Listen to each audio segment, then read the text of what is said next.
13 мільярдів євро. Саме в таку суму оцінюється військова допомога Україні від держав-членів ЄС станом на травень 2023 року. Це робить Європейський Союз другим після США партнером Києва за обсягом військової допомоги. Для Європейського Союзу оборонна допомога партнерам та координація дій в сфері оборони зовсім не характерна. Раніше ці питання були винятково у компетенції національних урядів. European Peace Facility – Європейський фонд миру чи Європейський інструмент підтримки миру можна по-різному перекладати українською цю назву цього інструменту, але без перебільшення це найважливіший інструмент військової підтримки України Європейським Союзом.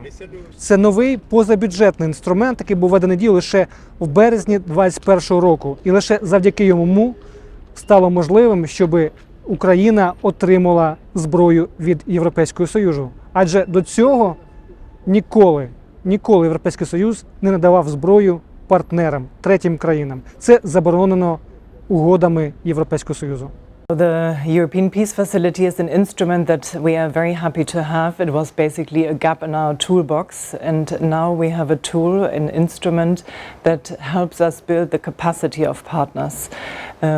Basically, it has two pillars. One of them is to support our own missions and operations. I will leave that to the side and focus on the second pillar, which is supporting partners with equipment. So you have to imagine when we, for example, train partners, it's much more effective if we also equip them. So we can do that through the European Peace Facility. We can provide non-lethal equipment, but also lethal equipment. Європейський фонд миру – це позабюджетний інструмент Євросоюзу. Це означає, що його наповнюють щорічними внесками держави-члени ЄС. Розмір внесків відповідає рівню ВВП країн. Гроші з фонду витрачають тільки на ту амуніцію, яка дійсно необхідна партнеру. How does it work?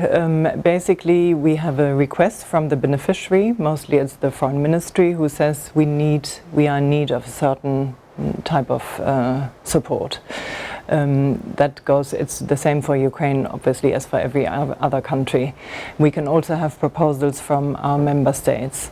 So we get these proposals, we look at them here in my team, then we prepare what is called a proposal for an assistance measure. This will then be given to the Council for the member states to decide. They all have to decide together, so at 27. And then we can proceed with the support. And there's a very important aspect to it. If there are member states who don't feel like providing lethal support, they can abstain constructively, which means they don't pay into the lethal part of the assistance measure, but they can basically redirect their contribution and put it into a non-lethal one. Європейський фонд миру включився в підтримку України фактично з перших днів повномасштабного вторгнення Росії. Рішення про допомогу було прийнято у рекордні терміни. We had a meeting.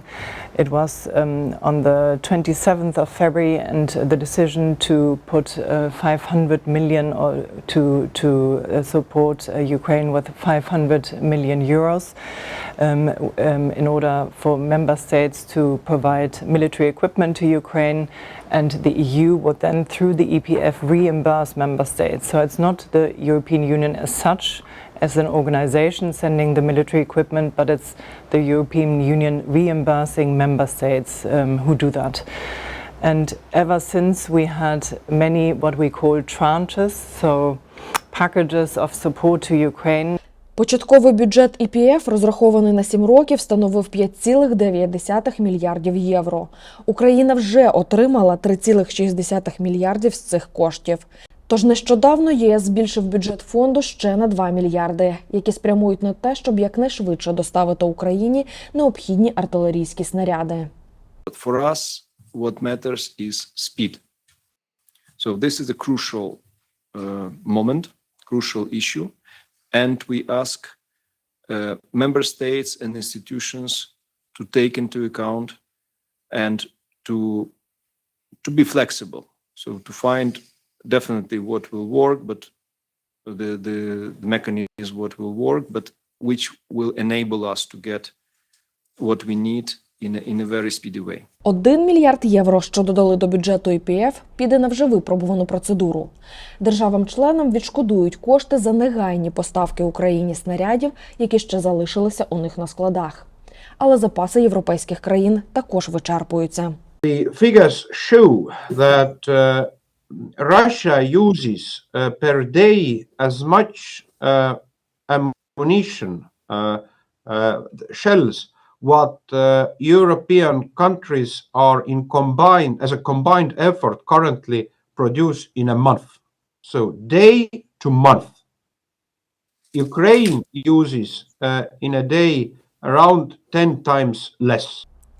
Тож ще 1 мільярд Європейський фонд миру спрямує на замовлення нових снарядів для українських партнерів і для поповнення європейських запасів. Для цього було ухвалено історичне рішення про спільні закупівлі амуніції. Ідею висунула Естонія. ЄС вперше отримує повноваження вести переговори щодо контрактів на постачання зброї. And the advantage of that is that not only will we have more ammunition, but we are also ramping up European industry to produce more, because of course you can imagine that the stocks of member states are being more and more depleted, and the decision to send more is of course helped if you know that you will also be able to fill your own stocks and that you can get more ammunition through procurement.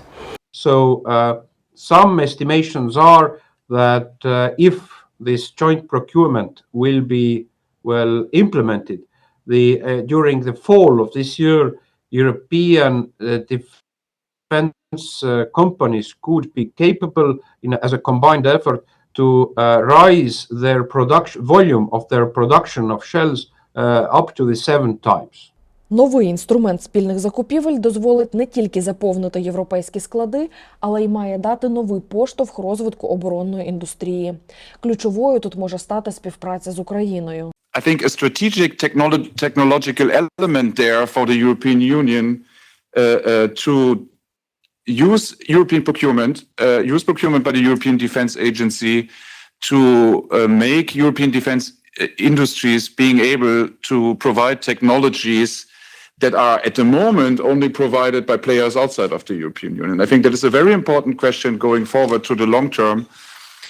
And I mean, cooperation with Ukraine could play a very important aspect there for European defense industries. Ще один напрям роботи Європейського фонду миру – це місії ЄС. У листопаді 2022 року почала роботу місія ЄС з надання військової допомоги Україні. It is an unprecedented mission from many points of view. It's pushing the boundaries of the European Union military cooperation at new levels. This European Union military assistance for Ukraine is a very tangible proof and illustration of the overall European will to support Ukraine. Military, financially, economically, and politically. We decided to train Ukrainian soldiers, and the aim is now to have trained 30,000 soldiers until the end of this year.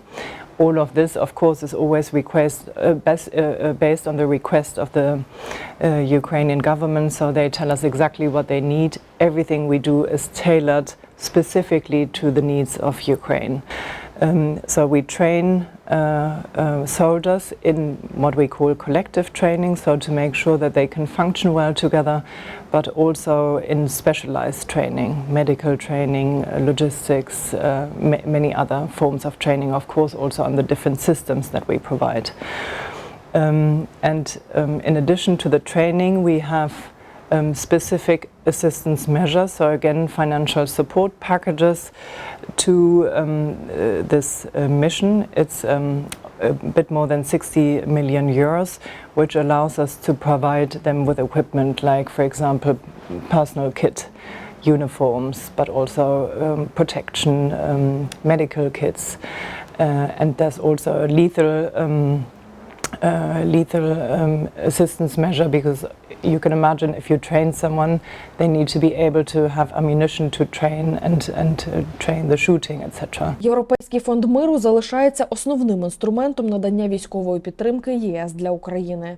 Однак європейські партнери уже розуміють, що Україна має стати не тільки отримувачем допомоги, але й справжнім партнером в сфері оборони. The way we would like to see it is definitely further using European peace facility as the, let's say, core financial instrument to support Ukraine in reconstruction, in modernizing armed forces, but also including Ukrainian entities in the process.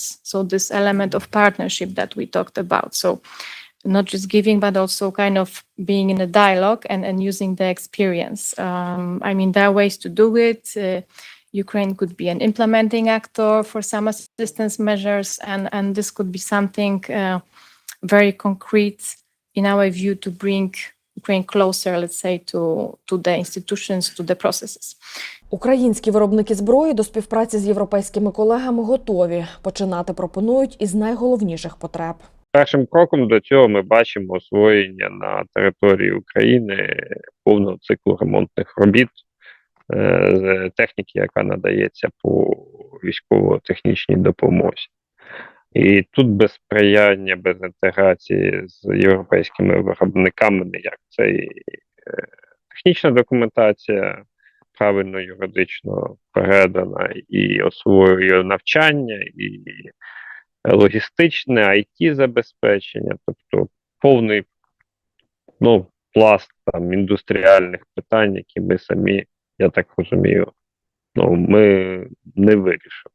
Однак це тільки початок. Надалі Україна має бути включена у європейські виробничі ланцюги. Це вигідно всім сторонам. When we are talking about the medium and long-term solutions, I think the European defense industry will benefit cooperating with Ukrainian stakeholders, using their experience, using their technical solutions, producing jointly on the territory of the EU, but also, if possible, when possible, producing in Ukraine.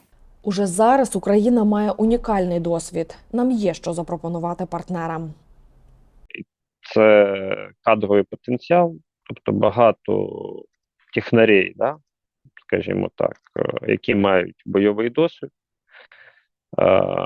і які вже опробували себе в якості інноваторів, тому що у нас є і айтішники, у нас є і зараз і дрон-ком'юніті, у нас насправді є, це не настільки публічно, але у нас є багато інженерів, які вже не в таких сексі галузях, але там реальний хард, танки, бронетехніка, які працювали напередку з усіма видами західної матеріально-технічної допомоги. Вони знають, як ця техніка себе поводить. У нас є досвід в тому, як практично працює ПВО. Це, я думаю, унікальний досвід. Радарні системи, серйозні радарні системи в умовах дуже жорсткої електронної війни. У нас є ракетна галузь, яка зараз, ми всі бачимо в новинах, що у нас є системи РСЗВ, які, в принципі, по ціні якості, навіть дуже непогані. В короткостроковій перспективі Європейський фонд миру буде найважливішим інструментом підтримки нашої обороноздатності. Але треба розуміти, що він не безмежний, він не гумовий, і вже декілька разів Європейський Союз голосував, щоб підвищити фінансову стелю цього інструменту. Але знову ж таки, тут ми відчуваємо, що і держави-члени задумуються, де брати додаткові кошти, щоб його наповнити.